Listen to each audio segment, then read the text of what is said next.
And the broadcast is live. Phil Tarrant, Tom Panos, Real Estate Exposed. Hope you're well. Thursday afternoon, gearing up, getting ready for the Christmas season. Tom, I've just had to rush back to the office.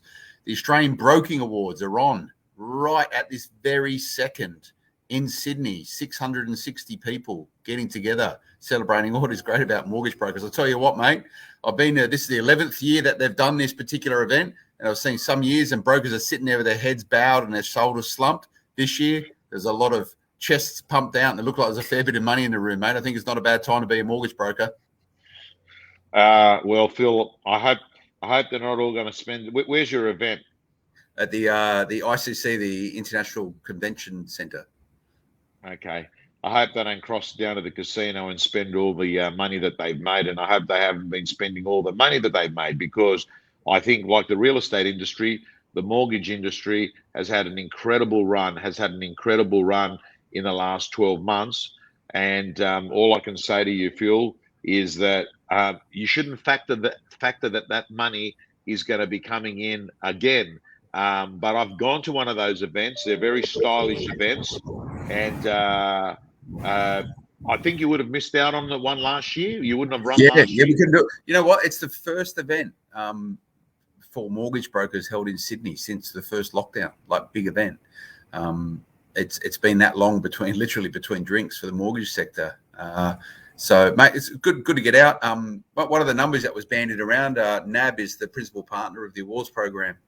Their head of broker operations got up and spoke about the record numbers now of mortgages. And Annie Kane, the editor, put the number somewhere at 67% of all new applications now originated by mortgage brokers, mate. That's massive. Yeah. Oh, there was one time that it was the minority. Now it's the majority. And now I get surprised when someone said to me yesterday that they'd got a loan, and I said, "Oh, who's your broker?" And he said, "Oh, no, I've gone direct to ANZ." And that's I was surprised, because it's rare that someone actually deals direct with the bank now. This is majority mortgage brokers. Majority of them meet at cafes, restaurants, or they come to your house. You don't line up and sit in the foyer of a bank waiting to see the manager who sits behind a table. Have you been to a bank branch lately? Geez, they're miserable places. I haven't been to a bank branch. I haven't been to a bank branch for years, Phil. So and they were they were heading miserable when I last went there. They were heading miserable, so now they are miserable. Doesn't surprise me. I think the people that work in there aren't probably over the moon with the roles that they've got either. And I think the customers that go in there, well, it's not a seamless experience as what it is when you're dealing with a mortgage broker at your place, or when you're doing your own banking using digital products these days. So I'll tell you one thing.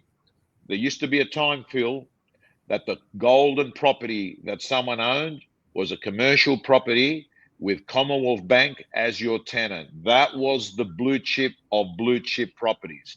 Today, people that are buying a building that's got a bank in there, it is not a plus at all, because people know they're shrinking. There's less banks, and that they're not the ideal tenant, because they won't be there forever.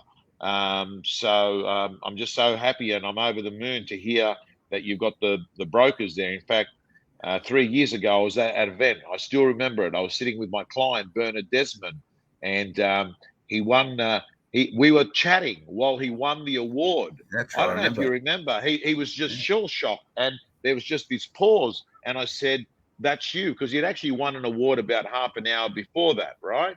Yeah, he won the overall broker of the year. I remember I come and sat down with you guys just nearing the end of the event, and we were sort of having a bit of a yarn. And you're like, "That's you, mate. You've just won the big award." It was, I remember it was good. You pulled your phone out and you videoed him and all this sort of stuff. Looks like Tom's dropped out of the feed, so I'm just going to have to probably go by myself on this. Where Tom is, I'm not too sure. He's not here whatsoever, but no doubt he'll dial back in. And it looks like here he is now. I was just filling some airtime there, Tom. Yeah, look, I don't know what happened there, Phil. I've had it's a tech issue that bumped me off, but remarkably Mhm. with StreamYard, I just re-entered the room and it was there.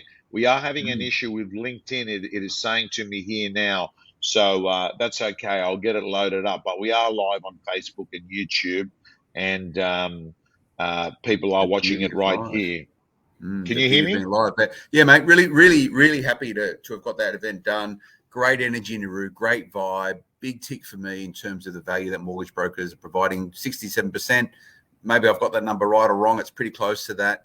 Gives you some sense of it all, but also towards banking. They're very important role now technology is going to be playing in how Australians have relationships with money and how they bank and how they secure finance and debt and credit cards.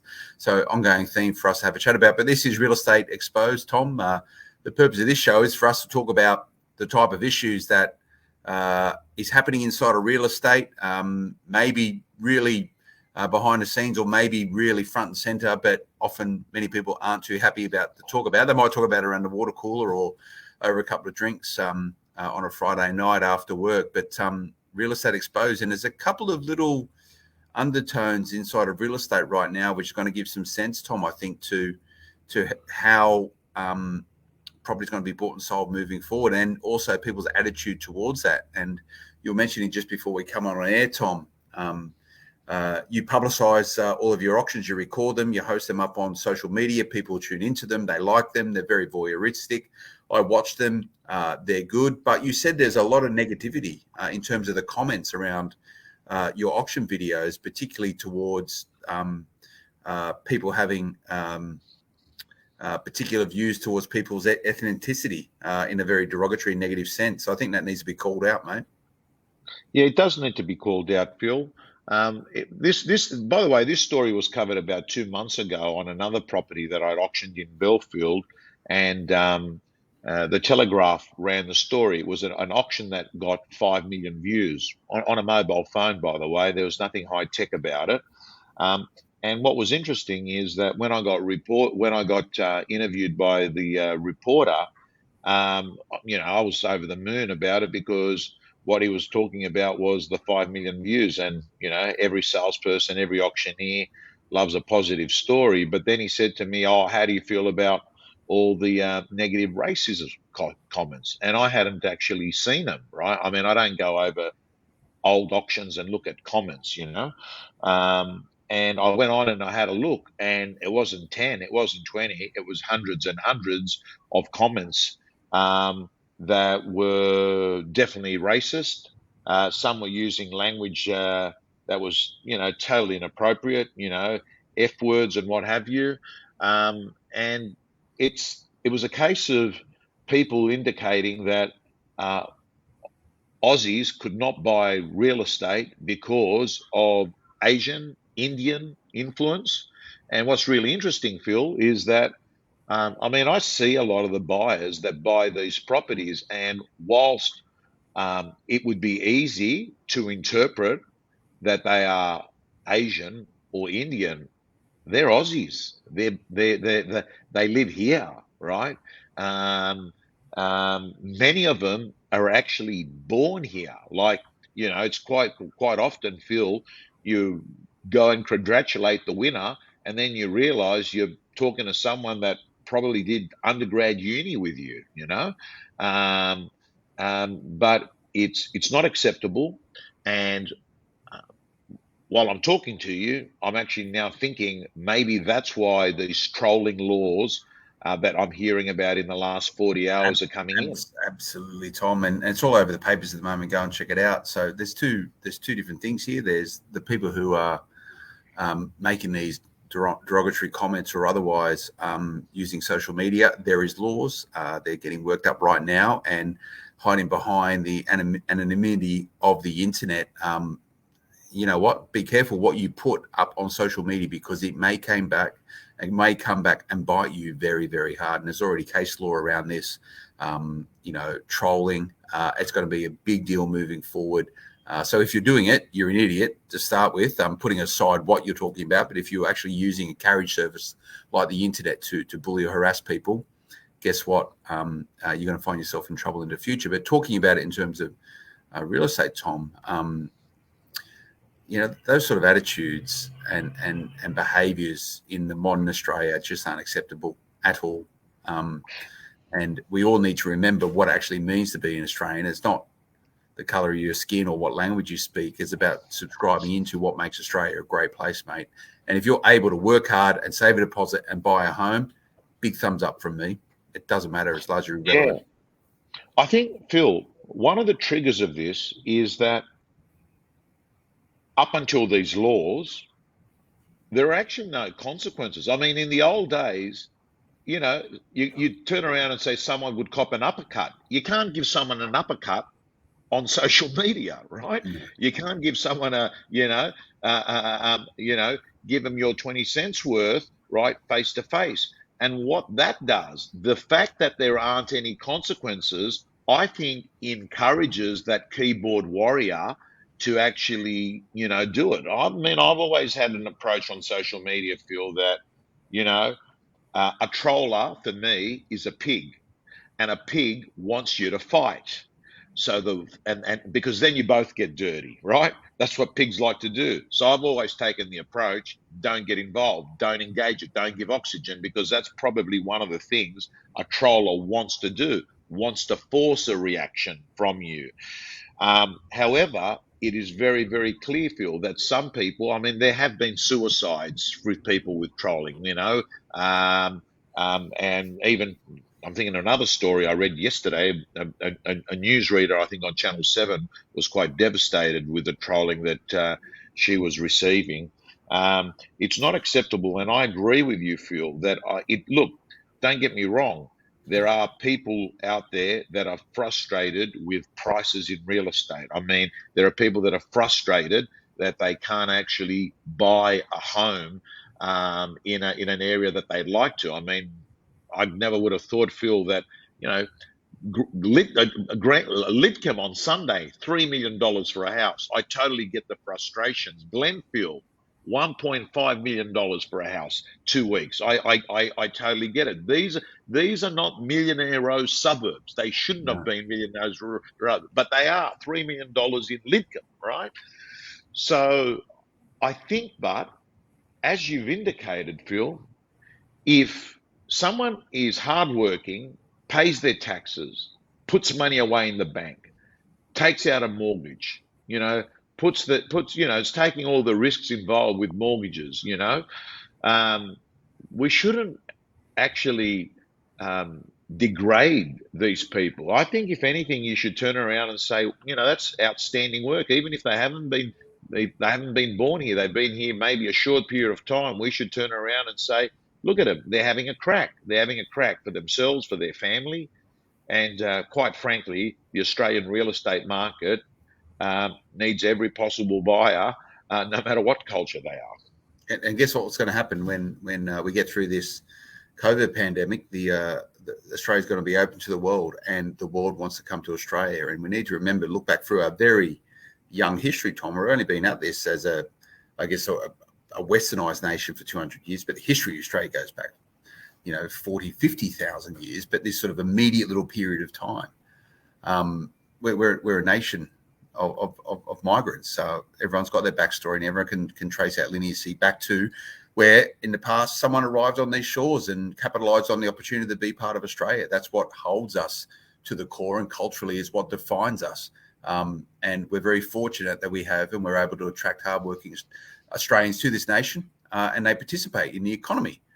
We're all key drivers of that, real estate being a massive driver of it. We've spoken about it before. The mortgage economy underpins most of Australia's wealth, whether it's real estate or the value of our major companies. It gives us shelter, it gives us home, it gives us prosperity, it gives us everything we need. So it's an open playing field, Tom, and you only need to go and look at the numbers about what it means to be Australian right now. And look, these numbers are probably pretty close. It's 46% of all Australian families has someone born from overseas now. It's only half, mate.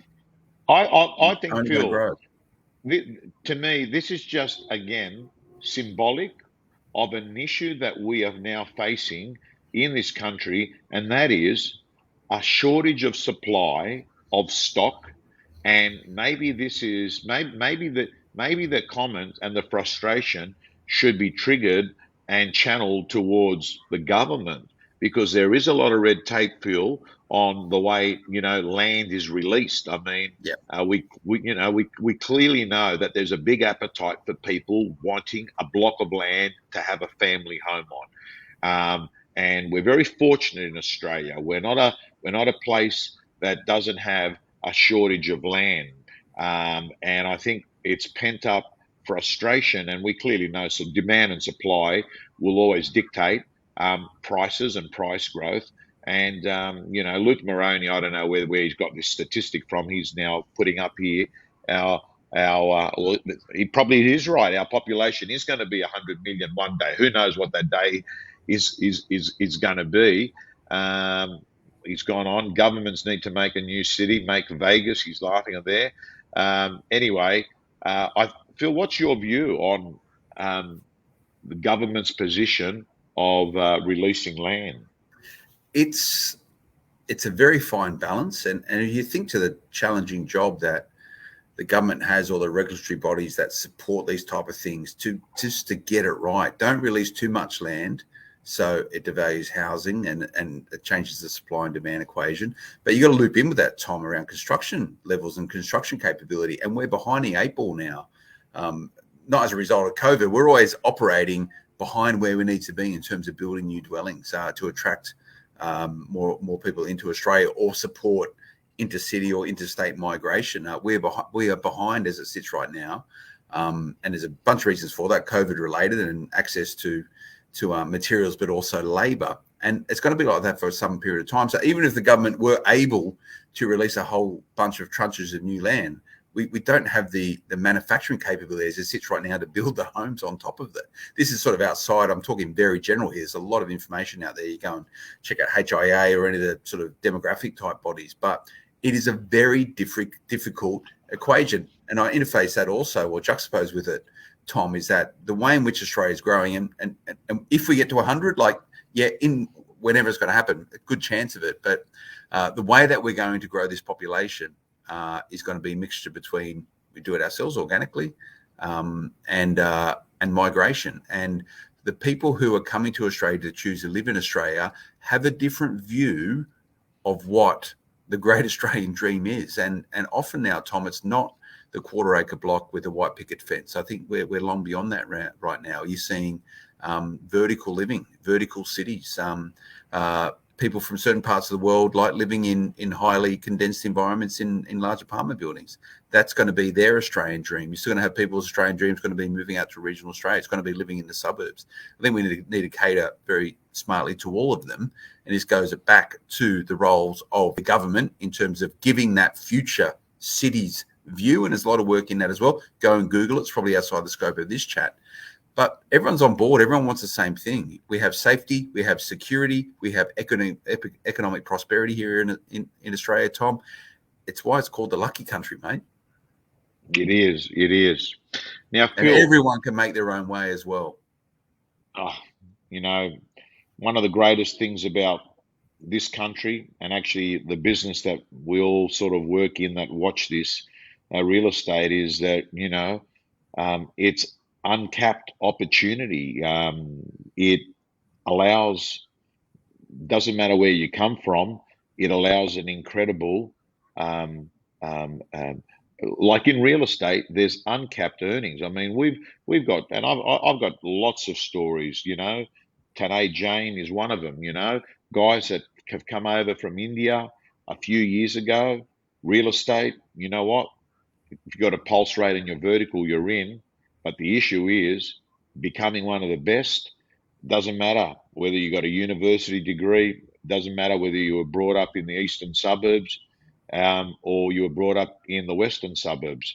We're seeing great stories. Even Luke Moroney's putting here, the Meriton's a great story, opportunities of people to build amazing things. So we should be a country that, tall poppy syndrome, we know it's there. There's a great saying, everyone wants to see you do good till they're better than you. A little bit of that in this, I think, Phil. But I think we should turn around and not be jealous. I think we should say, man, if he can do it, if she can do it, man, the world's your oyster. Anyone can. It's good. Mate, grit, tenacity, perseverance, resilience, all these very strong emotive words are the calling card for people who want to get ahead in Australia. And it is out there and it's accessible. You got to create your own path. But, I think just to summarise this particular point, Tom, we need to call this out inside of real estate. I think we all have an obligation not to support those type of views where we can, and call them out when we see them, because it's a bit of a stain on the way in which we're going about doing this sort of stuff. And I think it's easy for us to avoid it. Well said. Now, Phil, second topic I want to talk about, and I said to you off air, so my social media audience, it's really good the way that Facebook and Instagram can give you insights with one click of a button. So I've got 52% male, 48% female, and my real estate gym is around roughly about that 45, 55%, 45 female, 55. And when I do training and coaching, I notice that 80% of the time, the same issues come up. But 20% of the time, there are different issues. So when I look at female agents and female coaching sessions, they normally talk about subjects like life balance, very big, and a lot of them actually coping with guilt of not being at the school carnival, guilt having not being there to pick up their kids because they're at a listing presentation. So there is a little bit of guilt. There's also constant, desire to find out how do other, female agents that have got young kids and run a family, how they manage it all. They're very intrigued on, are there any hacks that can help them actually have the best of both worlds, a great real estate career and also a good family life. But 2 days ago, I was having a coaching session with an agent, and she raised a question, which is, Tom, do you think if you are presenting yourself attractively and if you're aesthetically a very good looking, fit, well-presented female agent, if you're sitting at a listing presentation and you've got a husband and wife there, do I think it's possible that that can actually work against you? By the way, let me just rephrase. You could probably say something about a guy in case people jump on and say, oh, why are you going to be one? Right? And Lisa Novak is saying it is a very real conversation. And we love having real conversations, Phil. We love talking about the stuff that I think people think of, but they think, I better not say it because it's not cool to say it. Well, I think it is important because I think today there is going to be a female agent sitting at a listing presentation, and she may look like Earl Macpherson, and that's what she does for a living. She's a real estate agent, and she may have the view that it might work against her. So I'm going to put you on the spot. What do you think, Phil? Well, it's not a role of a journalist to really have an opinion, Tom. We've spoken about this before, but what I would say, Tom, is it's interesting because it's probably one of the first times I thought the challenges that real estate agents face, or people in sales, but specifically real estate agents, is universal, irrespective of gender. I've never really sort of delineated that there's gender-specific challenges inside of people that operate within real estate, but I think it's a very important point. And the example you use, I'm trying to think of how a scenario like that would play out, and how it could be detrimental, or also how it could actually be beneficial. And imagine a coin toss, if it was an issue, to be 50-50 each way. But I don't think I think it's a tough one. I don't think it would always be an issue. I think it would be the minority of times where this could be a circumstance which could determine the outcome of a listing presentation, good or bad. But I can see it happening. I guess the way and where I'd lean on you for this and your commentary around it is, what do you do about it? Like, number one, are you conscious about it? And there's this level of consciousness in any sales scenario, situational awareness, if you want to call it that. There's a consciousness that, hang on a second, I can see this playing out right now. So being conscious enough to know that there's a trigger point or reflection point here which might go left or right because of that particular issue. So how do you work out whether or not it is actually something which may determine the effective outcome of listing presentation, number one. But number two, how do you then deal with it? And I imagine tactically there's some smart ways you could do that, Tom. Yeah. So, like awareness I being think first thing, and then what do you do about it? like it would be. I think it can definitely happen, and I don't think it should happen, but it definitely can happen, right? That's the first thing. And the second thing is once you become aware of it, you begin to realize that it's a situational thing. And I think a lot of it's got to do with the actual, the people that you're in the house with, and things. I mean, the various things that come to my mind is what is the current relationship like of the couple that you're presenting to, right? That's the first thing. The second thing is the agent themselves, like, how are they carrying out the presentation? Are they engaging in, people equally? Are they aware that this dynamic may be happening? And because they're aware that it may be happening, they're able to actually diffuse the situation. For instance, some of the comments, there was hundreds and hundreds of comments. And by the way, just for the record, for those that don't follow me on social media, the number was 60% of agents, this is thousands of people have voted. 60% of agents said, yes, it does happen. 40% said, no, it doesn't.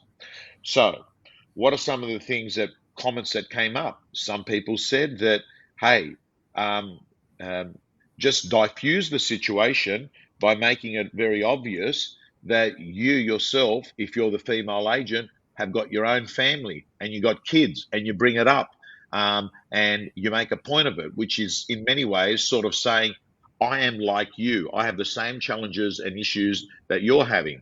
And I think, and this is a really, really interesting point too, Bill, because this has got nothing to do. Oh, by the way, and what I'm about to say has got nothing to do about the topic we're talking about, being whether you're an attractive female agent that is potentially being a threat at a listing presentation. I think a lot of real estate people actually neglect eye contact with the female partner of a relationship when they're presenting. I just think that a lot of the times they might actually even get seduced to it's a terrible word to be using in this context, but they fall for the trap of listening to potentially the husband who is the loudest. But what actually happens, Phil, is that when the agent leaves the house and they sit down as a husband and wife and make a decision, there is enough research out there to say that females are more dominant in the final decision in the selection of an agent. And I can see very easily how an agent can sit there and maybe not have an even split eyeball to eyeball communication with the wife in the conversation. And this is something that people should be aware of. It's a key point, Tom. And who is the key person you need to influence as part of a real estate transaction? There's a lot of research out there saying it's the female. Who holds the balance of power when it comes to large financial decisions inside of households? There's plenty of research to say it's the females that make those decisions largely, or the driver of it. Tom, I've spoken with hundreds, if not thousands, of property investors from a variety of genders, and I'll tell you also, and it's clear in my conversations, is that the female often makes the call on stuff. They're a lot closer to the finances. They're a lot more in tune with and connected with the reason for the purchase of property, whether it's as an investment, as in planning for the future, or a place to raise a family. If you're not ensuring at least parity in the way in which you're connecting with a potential vendor on a listing presentation, that's up to you to resolve, because it will really hamper or limit your ability as a sales professional to get the results that you want. And these are just natural dynamics that happen inside of relationships. And then you've got the number of different types of relationships that we now have in Australia, and it's a beautiful thing, right? So you got to read the play. That's the skill of the sales professional. Understand where that balance of power is, and through the right questions and the right body language and observing of that, you should be able to work out pretty quickly where that is. Yeah, and I see that, Phil, I sometimes see really, really great real estate agents. So hard to teach it, Phil. So hard to teach it. You could sit people through a course for a whole day. It is very difficult to get an agent to read the play. Very, very difficult. I think you can improve on it, but if you're born with an EQ score of 60 out of 100, you'll probably get it to 75, 80. But there are just some people that can walk in and they just sit there and they say, I better make Sally happy here because I got a gut feeling is that what she says happens, and a happy, as a saying, happy wife, happy life. I reckon this is the case here right now. I've got to make sure I get on top of this. Whereas other people, what will happen is they won't be able to read the play. Reading the play, important skill. In fact, I'd go as far as saying is real estate. If I had to write a heading of a top selling book after 35 years in real estate, I would just pretty much say hustle plus read the play. Man, you're in that would get you through most of real estate, right? If you've got that grit, persistence, chase, and then you add, emotional quotient. Now, having said that, I'd turn around and say I'd add another chapter, which would be TQ, because I do think your technology quotient all of a sudden does matter, Phil. It does matter. I didn't think about it before, but I do now because I actually think if right now you are not using, the handful of tech tools that have become pretty much normal during this COVID period, man, you're not in the game. Mm. Yeah, You're not I in the game. completely agree with you. So you just said here, first news flash, there's a book coming out, Tom Panos. Finally, we're sick of watching you on the internet, Tom. We want to see the written word. I know you like putting the pen to paper every now and then to get those creative juices of yours flowing. Everyone's got one good book in them, mate. Everyone's got a good book in them. Well, I've got to tell you, I've got a good head start. I'm going to read out. I'll read out something that was sent to me this morning. Please see, this is from News Corp head editor. Please see your story from last month. Again, was the top performing digital story for News Corp for the month. Because your stories are going so well for us online, we want to give them the digital airspace as their priority, and then print comes in second. So I've got to tell you, and I've got to tell you, I'm not a great writer, but I tell you what, I've worked out what the market loves. The market loves hearing what they don't really see behind the scenes. They love it. People like a backstage view. Yeah, I've got access to that, Phil. That's good. Well, part of the logic behind Real Estate Exposed, mate, talking about these type of issues, which everyone wants to talk about, but often challenging to discuss. And I think we've given both of those points pretty fair crack, mate. But I think it's imperative we keep the conversation going. It's about skills. One question to you, Phil. Mm. You and your partner are listing your home. Proportion out of 100% towards making the decision. Where's the needle go? Whether we sell it or no. Which agent you give it to? Oh, would I be attracted to a male or a female agent to list it? No. Sorry, I should rephrase the question. If you and your wife are selecting a real estate agent, right? Yep. How much out of 100%? Would the determination be made? You know what, mate? It'd be an absolute 50-50 decision. We express our views, and we in a very positive way debate our particular views, and we would have a universal decision on the way to go. I like that. Would be, and it's exactly how I operate in business as well. Talk about the issue. You've got to be able to talk about issues without any bias. You've got to discuss the issue on the basis of trying to get the best outcome, and that doesn't mean that the way you see the world is the way it ends up. That's fine. No, you're good at that. I think you're very good at that. I think it must be all your years in journal. I think as a journal, I think when you become a journalist, you actually get used to actually John Webster, who was the first manager I had in the media industry that didn't come through the sales funnel. He came through editorial. And what I remember is that John Webster was very open-minded. And I remember saying to him once, and he used to get lots of views before he'd make a decision. And what it was is his journalistic background meant that he had an open mind to hear other versions of how someone saw a situation. Because when he was covering a story, he would know that someone had one view and another person had another view. So he was very much like that. And I think it's a very, very good skill to have. I think you've got to I think it understand is. and accept. Yeah, that if the, Yeah. if there's a beach ball, and I've used this metaphor before, you can both be looking at a beach ball. One's looking at a red panel, one's looking at a green panel. You're actually both looking at the same ball, but you're looking at things differently. And it's the person that's looking at the red that needs to have the awareness that that person might actually be looking at green on the other side of that ball, and to help them understand that you're sort of looking at the same thing, but you're also looking at different panels.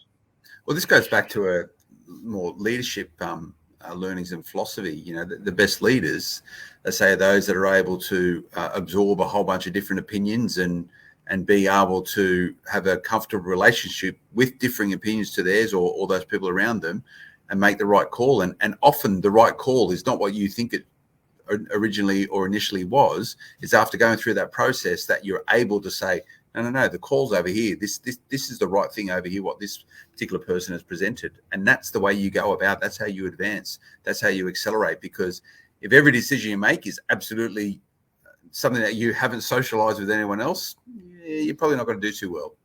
You might win some, but you're going to lose a lot. Yeah, well said. So Phil, that would we've be my position. And to that basis, also, I think we're talking about the vendor presentation. The best agent is probably able to, inverted commas, read the play and be able to cultivate an environment where they can have the information to have that discussion subsequent to the actual presentation, so they remember that person in the best light. That's how it works, Tom. That. That's what you Yeah. teach. Yeah, listen, I would suggest everyone that's watching this, by the way, you can go onto Google now and do disc profiles for free. There used to be a time you'd have to actually go, they were under licensing agreements and what have you. They've eased off there and they're freely available. Phil, forgetting the husband-wife scenario, I actually think that everyone that's tuning in here should have a very good understanding of, I mean, I know there's Myers-Briggs, there's DISC, there's lots of very personality profiling, but I think your average person needs to understand the way that you see the world is not necessarily the way that they see the world. I mean, there's a group of people that believe, particularly those that score on a C in the DISC, which I actually call the C, the calculator. It helps me understand that they believe that there's an algorithm. They believe that everything is mathematical sense, right? That's the person that walks into an elevator and looks at the lift and just looks at the plaque to see how many people are allowed in the lift. They're the person that actually reads the report from start to finish. Then you've got another group of people that are very talkative. They could talk for 4 or 5 hours. They don't care about the detail. What they care about is a connection with another human being. That matters more. And then you've got your D's, your dominants, which are, I keep thinking of Donald Trump. They're very, listen, just tell me what's your fee, mate? Or what's your fee, mate? What are you charging, right? They're straight to the point. I think everyone should actually attempt to improve their EQ and their reading skills. You might not become a 10 out of 10, but I tell you what, if you go from a 6 to an 8 out of 10, or automatically you're going to improve your conversion rate in sales. Completely agree. You've got to be, again, self-awareness. It's self-development. It's all that sort of stuff. And the best people I know are always working on it, proactively or organically. It just happens all through osmosis. But it's good, Tom. Mate, really good chat. I will just quickly say that, we've been using examples with sort of a husband and wife, but I do absolutely acknowledge that there's a whole bunch of different ways in which relationships take place this day and age as well. So it's irrelevant, the gender, in terms of reading and play. It doesn't matter. It's about the skills to be able to be observant and understand, and therefore position yourself in the best possible way. 100%. And I get to see that every weekend, Phil, because I start in the inner city markets Yeah. where the demographic is, I go from Newtown uh, to Haberfield to Quakers Hill, Yeah. and look, I'm not changing my personality, but I'll tell you one thing: you adjust. And Rick Serrao, I think he's number 3 in the RB top 100, did say once in an interview, you've got to be a chameleon, right? Yeah. You've got to accept it. You're in the game of the people business, and the people business is about likability, and likability is about similarity, and similarity is you cannot be totally different to the person that you're speaking to. It doesn't mean you sell out, but it basically shows elements to the person that you're dealing with is that I am a little bit like you, right?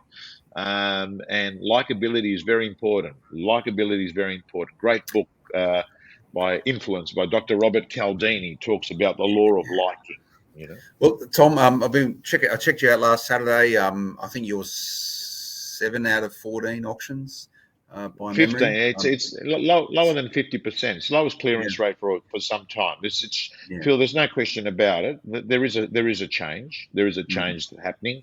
You tipped this 5 weeks ago when APRA brought it in. It's taken time. Didn't happen the first 2-3 weeks. It's beginning to happen. I'm not. I'm still not clear, Phil. The verdict is out. We're going to know in February whether we are in this situation because there's a lot of listings on the market, or whether we're in this situation because we have entered another phase of a real estate cycle. Not sure on that at the moment. Well, jury's out. I look forward to the report Saturday, mate. Well, and Sunday and Monday, you're auctioning every day now. That might come back now if there's, and no doubt we'll probably start seeing this pendulum swing of more auctions than private treaty back to more private treaty orientated sales campaigns.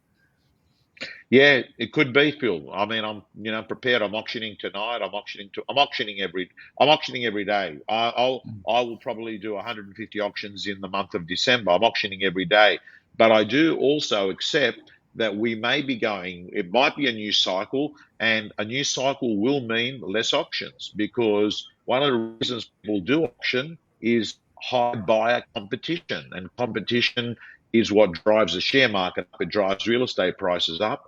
So, Phil, we wait to see. We wait to see. And anyway, 3 weeks to Christmas, Phil. Have you had your Christmas party yet? Has your REB had theirs, internal one?